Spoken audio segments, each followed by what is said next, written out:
হরে কৃষ্ণ। আজকে আমরা পিকনিক খেতে যাচ্ছি পাথারের মাঝখানে। এখানে আছে পুরা আইটেম প্রসাদম, পনির, পোলাও, পকোড়া। প্রভু কিছু বলেন।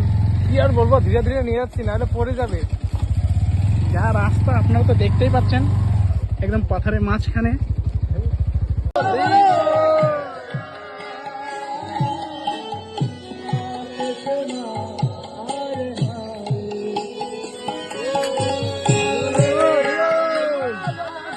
জয় জগন্নাথ, জয় জগন্নাথ, হরি বল হরি বল।